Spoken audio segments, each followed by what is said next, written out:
되시고 소망 되시고 빛이 되시는 주님을 찬양합시다. 예수 우리들의 밝은 은혜와 긍휼을 베푸시는 주 그의 길을 따라가는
주의 자녀들에게 항상 밝은 빛을 비추시네.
사는 삶이 됩니다.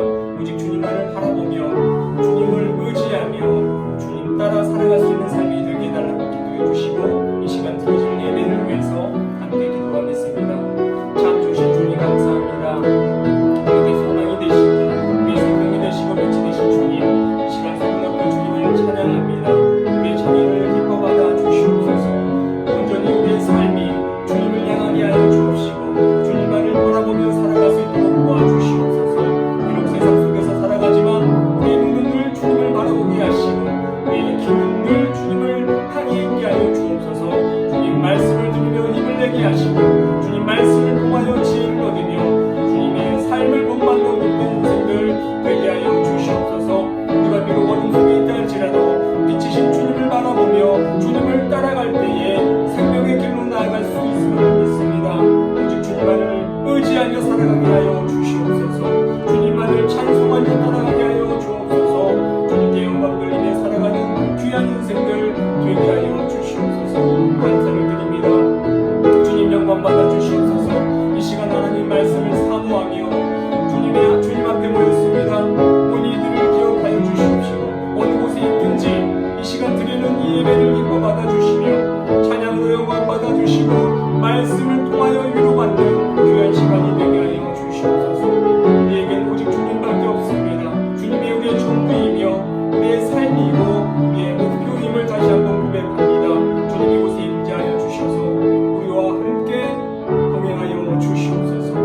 감사를 드리고 주님 역사하여 주시옵소서.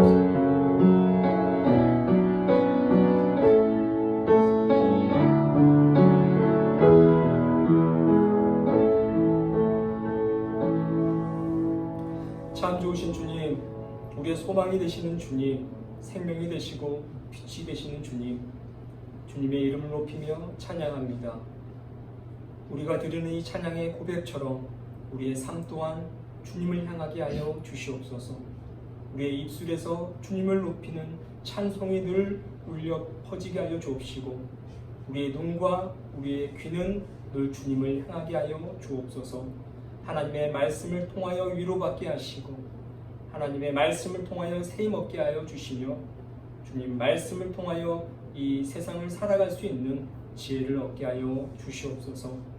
주님 앞에 모인 저희들을 기억하여 주시고 각 사람에게 필요한 은혜를 내려주시며 소망으로 나아가는 귀한 시간이 되게 하여 주시옵소서. 어느 곳에 있든지 주님은 늘 항상 우리와 함께 하시는 줄로 믿습니다. 빛이신 주님, 우리의 삶을 환히 비춰주시고 우리의 가정을 환히 비춰주시며 우리가 있는 그 현장마다 주님 빛으로 임재하여 주셔서 많은 이들을 구원하여 주시옵소서. 주님께서 이곳에 함께 하실 줄로 믿사오며 살아서 역사하시는 예수 그리스도의 이름으로 기도합니다.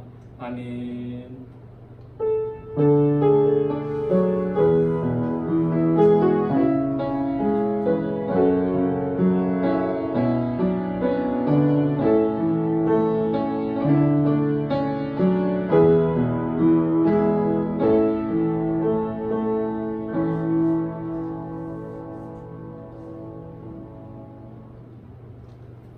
하나님께서 오늘 우리에게 주시는 말씀은 시편 89편입니다.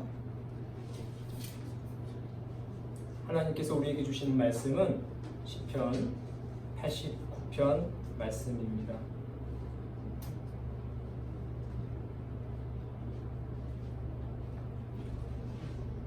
(1절부터) 4절까지 읽고요. 마지막 끝절인 52절을 제가 봉독하도록 하겠습니다. 시편 89편 1절부터 4절 그리고 마지막 52절을 제가 봉독하도록 하겠습니다.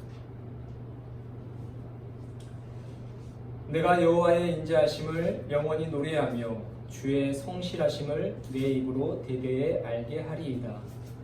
내가 말하기를 인자하심을 영원히 세우시며 주의 성실하심을 하늘에서 견고히 하시리라 하였나이다. 주께서 이르시되 나는 내가 택한 자와 언약을 맺으며 내 종 다윗에게 맹세하기를 내가 내 자손을 영원히 견고히 하며 내 왕위를 대대에 세우리라 하셨나이다. 셀라. 마지막 52절입니다. 여호와를 영원히 찬송할지어다. 아멘. 아멘. 우리 주님의 은총이 여러분들과 늘 항상 함께하길 기도합니다. 본 시편 89편은 에단의 맞쓰길이에요. 에단은 기시의 아들이고 레이 사람입니다. 에단이라는 이름의 뜻은 오래 사는 이라는 뜻을 가지고 있습니다. 역대상 15장 17에서 19절을 보면 그는 성전에서 찬양대의 단원으로 활동했던 인물로 알려져 있습니다. 그는 재금을 담당했습니다. 재금은 노수로 만든 심벌지를 말하고 있는 것입니다. 제가 고등학교 다니던 시절에 관악부를 했었습니다.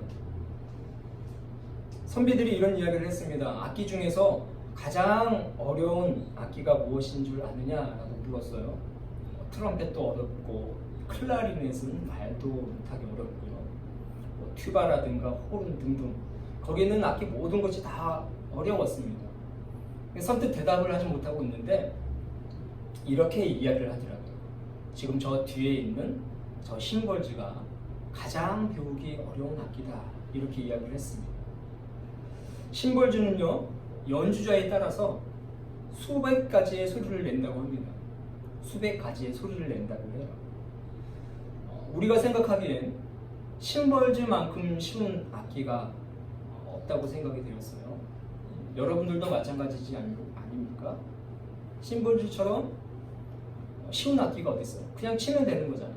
그냥 치면 챙 하고 소리가 나는 건데 이렇게 대충 치면 될 것 같은데 그게 아니라고 이야기를 하는 것입니다. 연주자에 따라서 악기 소리가 달라지고 강도에 따라서 악기 소리가 달라지고 부딪히는 그 면적이 있습니다. 심벌즈 전체로 부딪히느냐 3분의 2만 부딪히느냐 3분의 1만 부딪히느냐 이 면적에 따라서 소리가 다 달라지고요. 무엇보다도 연주자의 그 성향에 따라서 악기 소리가 달라진다고 해요.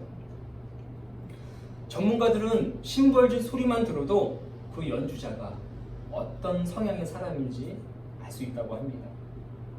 그가 온화한 성품인지 아니면 과격한 성품인지 성격은 느긋한지 여유로운지 아니면 급한지 욱하는 성질인지 이런 등등의 성격을 구분할 수 있다고 해요.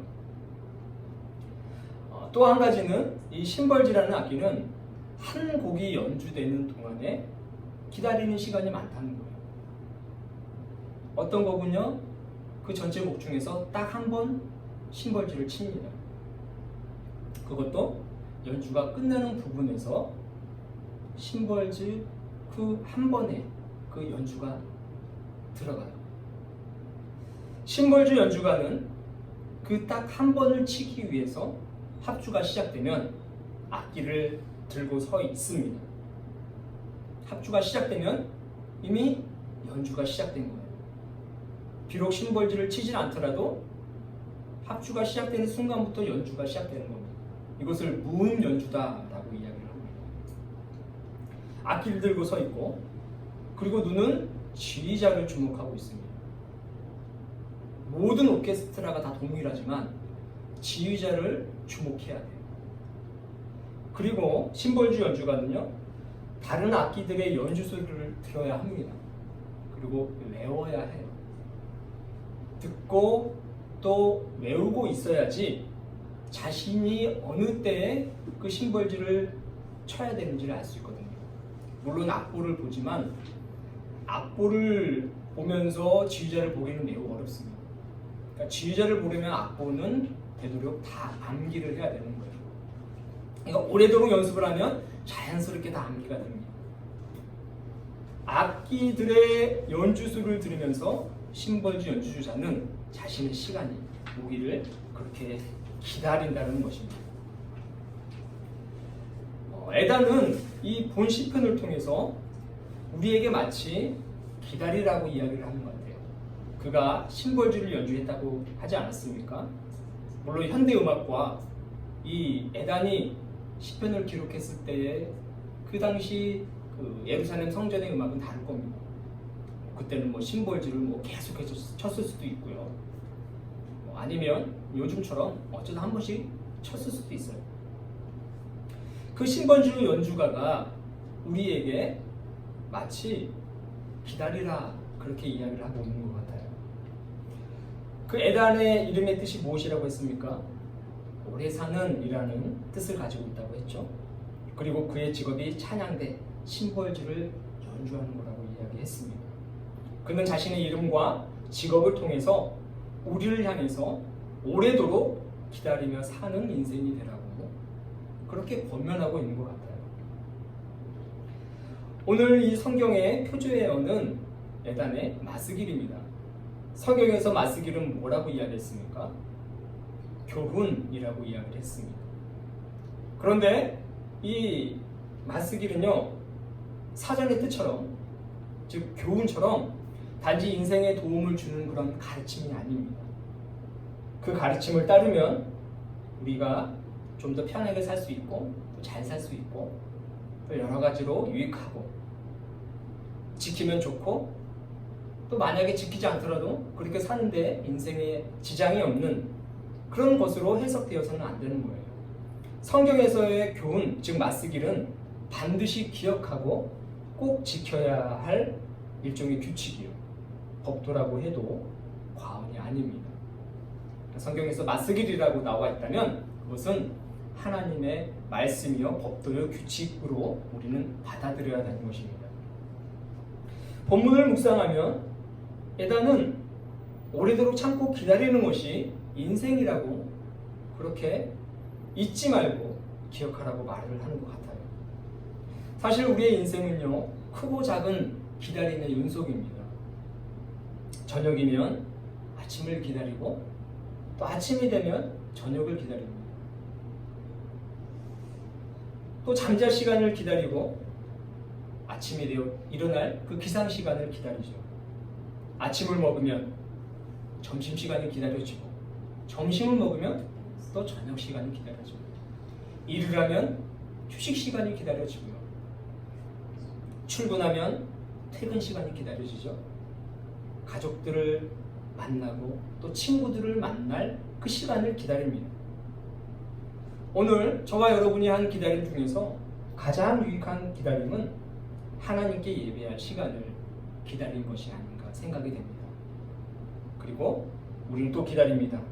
예배는 언제 끝나나 하며 그 끝날 시간을 또 손꼽아서 기다리고 있죠.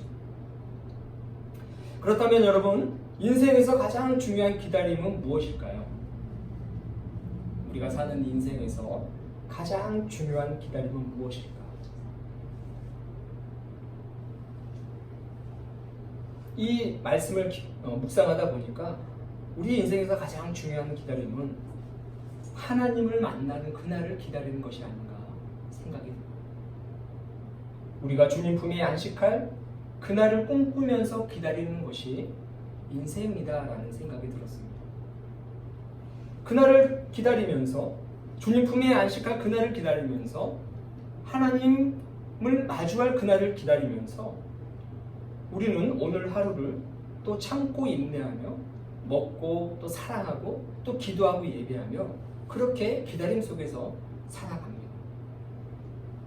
에단은 본 시편을 통해서 여러 가지를 기다리라 하고 이야기했는데 오늘은요, 딱 한 가지만 짚고 넘어가도록 하겠습니다. 그것은 바로 찬양하며 기다리라는 것입니다. 오늘 본문 1절 내용을 보면요, 내가 여호와의 인자하심을 영원히 노래하며 주의 성실하심을 내 입으로 대대에 알게 하리이다 라고 그렇게 기록하고 있습니다. 그리고 끝절을 보면 여호와를 영원히 찬송할지어다 아멘 아멘이라고 기록이 되어 있어요. 에단의 시는 찬양에서 시작되어서 찬양으로 끝을 맺습니다. 그리고 하나님을 찬양하는 것은 매우 마땅한 일이라고 두 번이나 아멘으로 강조하면서 이 시편을 마무리합니다. 그런데 여러분, 우리가 생각해 봐야 될 것은 무엇이냐면 지금 에단의 상황은요, 매우 비참한 상황이라는 거예요. 시편 전체가 길어서 다 읽지 못했지만 그 중간 안에 내용들은요 매우 비참한 상황임을 지금 보여주고 있습니다. 아마도 지금 이스라엘이 바벨론에 의해서 멸망당하는 순간인 것 같아요. 본문 38에서 45절을 보면 특별히 이 부분을 제가 메시지 성경으로 읽어봤는데 이렇게 기록이 되어 있습니다. 주께서는 친히 기름 부으신 자에게 진노하셔서 우리를 두고 떠나게 하셨습니다. 주님의 종에게 하신 약속을 파기하시고 그의 왕관을 진흙 속에 처박아 짓밟으셨습니다. 그의 나라를 철저히 파괴하시고 그의 도성을 돌무더기로 만드셨습니다. 그의 나라, 그의 도성은 지금 이스라엘, 즉 남유다를 이야기하고 있는 것입니다.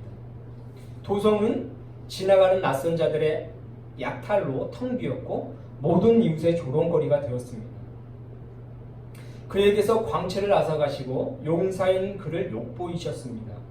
왕의 명예가 땅바닥에 처박히게 하셨습니다.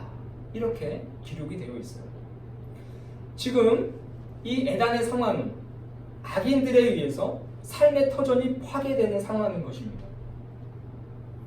그런데 놀라운 것은요, 성이 무너지고 악인들에 의해서 무참히 짓밟히고 있는 그 긴박한 상황에서 에단은 지금 하나님을 찬양하고 있다는 사실입니다.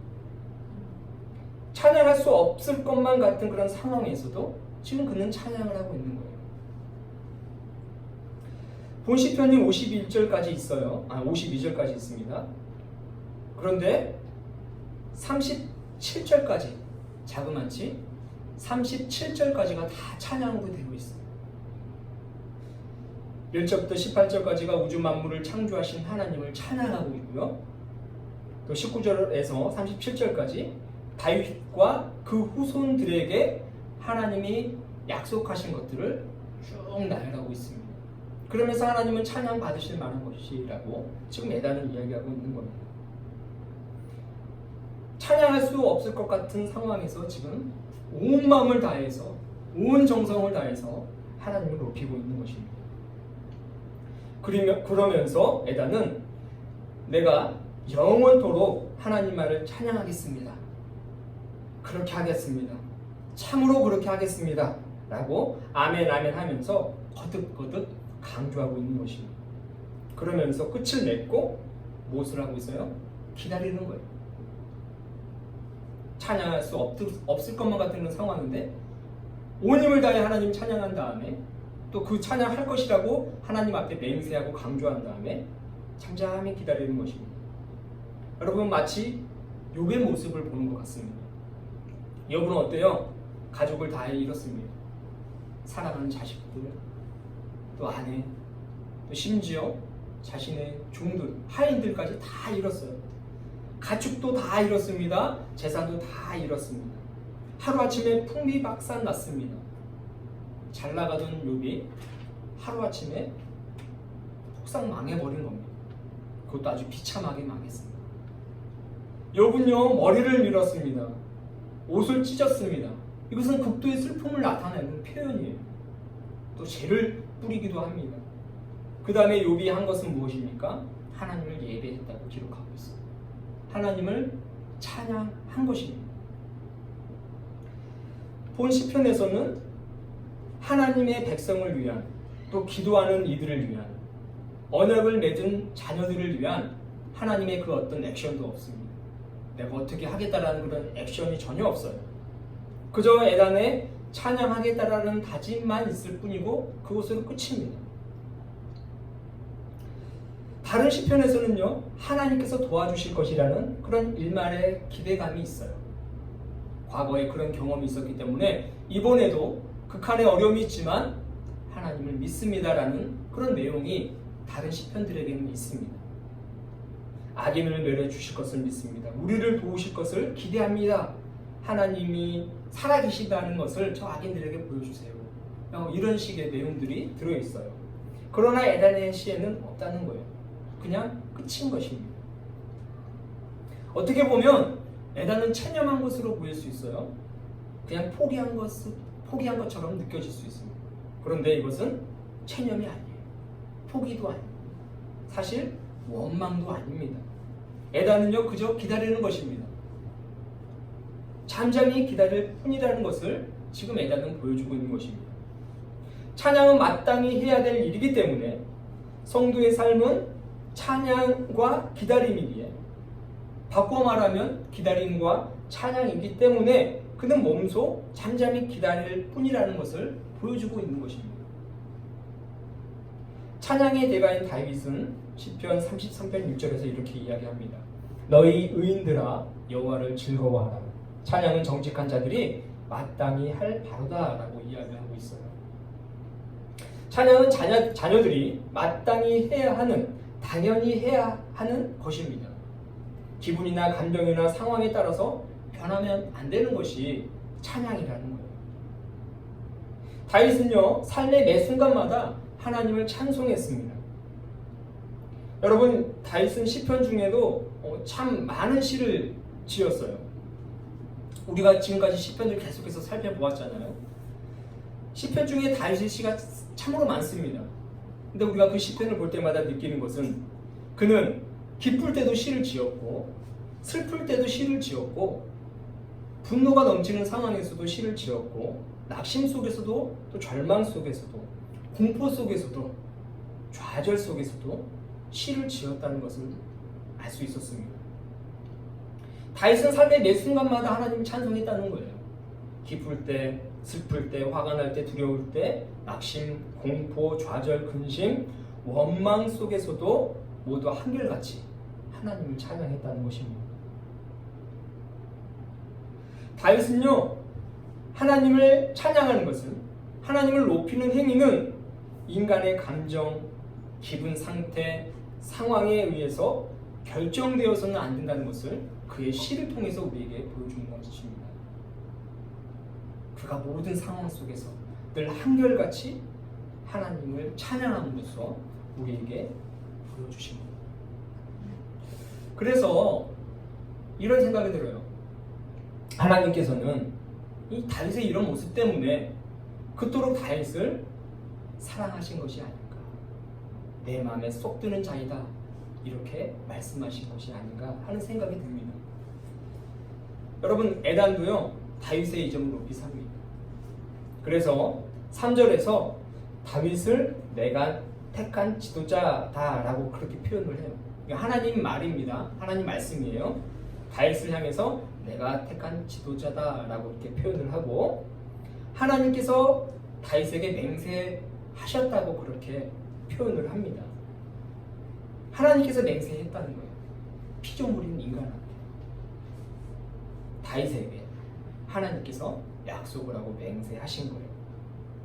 여러분, 얼마나 대단한 일입니까? 하나님이 맹세를 했어요. 우리는 하나님께 오히려 맹세하잖아요.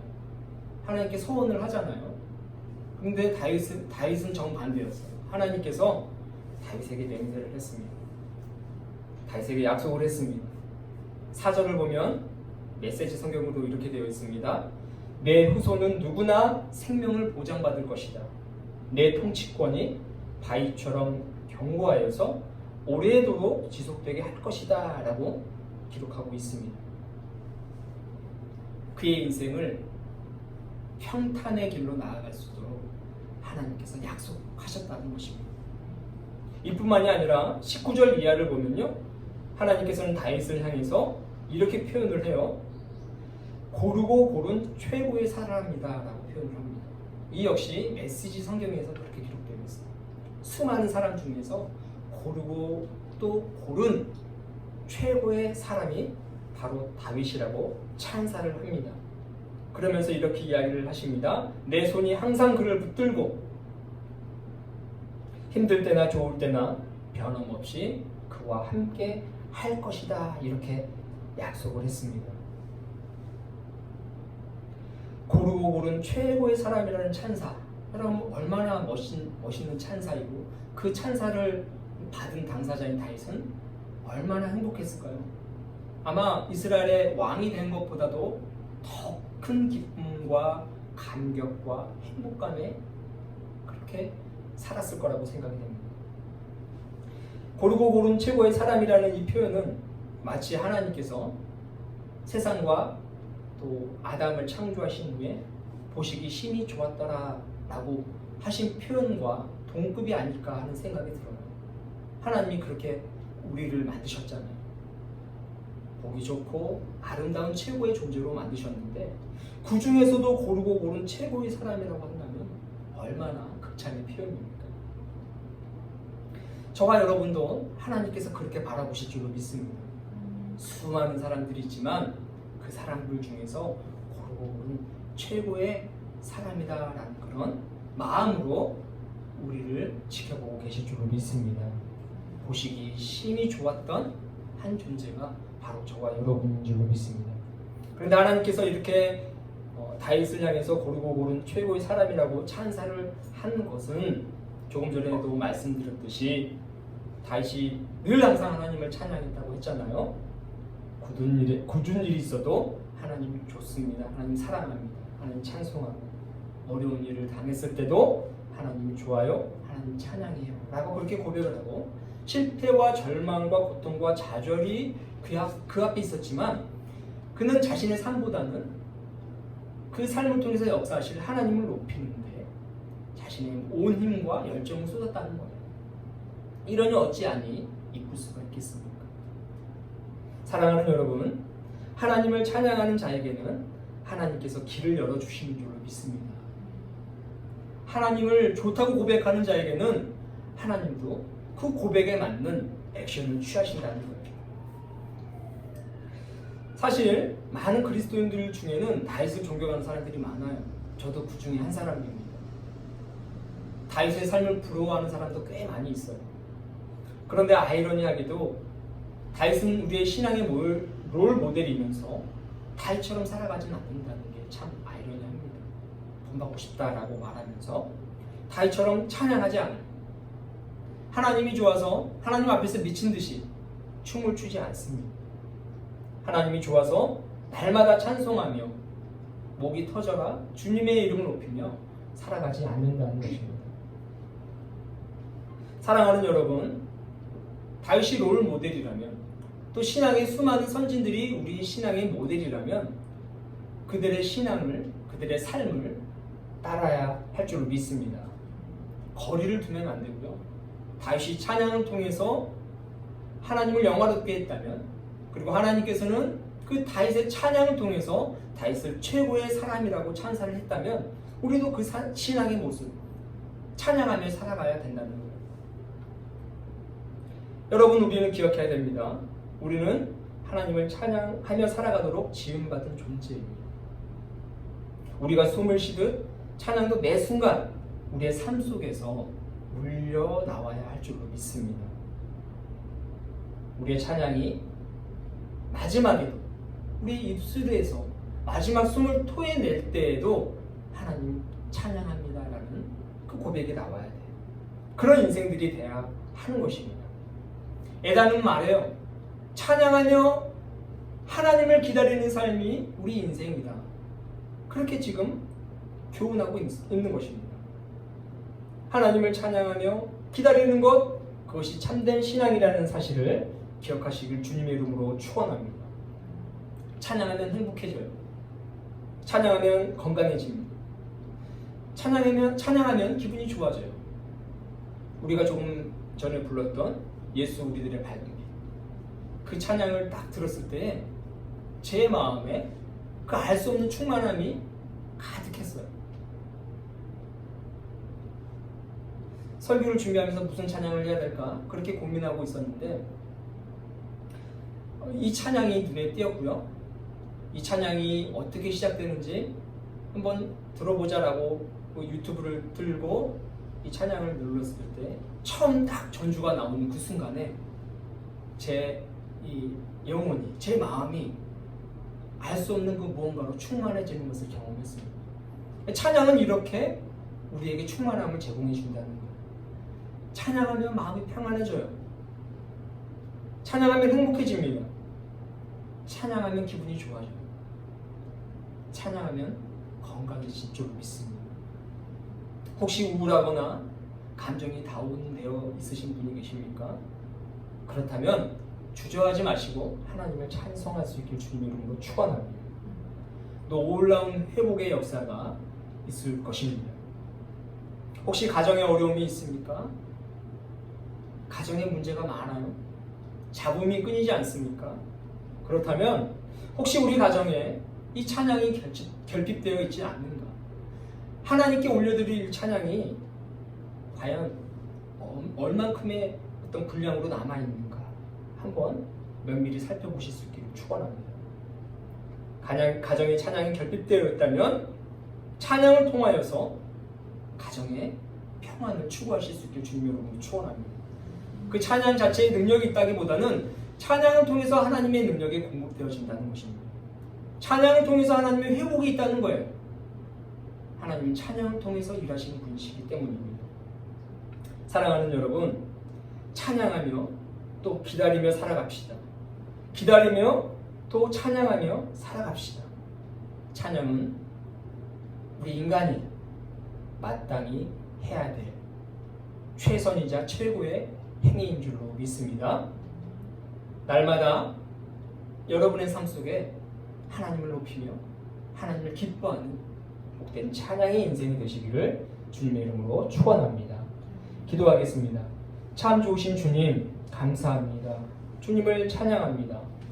애단을 통해서 우리에게 교훈하신 것처럼 늘 찬양하며 살 수 있도록 도와주시고 어떠한 상황 속에서도 환경 속에서도 주님을 높이는 이 일을 게을리하지 않도록 도와주시옵소서. 찬양을 한 후에는 잠잠히 기다릴 수 있는 저희들이 되게 하여 주시옵소서. 찬양을 통하여 역사하시는 그 하나님의 은혜를 기억하며 또 기다리며 살아갈 수 있는 복된 인생이 되게 하여 주시옵소서. 감사를 드리며 예수 그리스도의 이름으로 기도합니다. 아멘.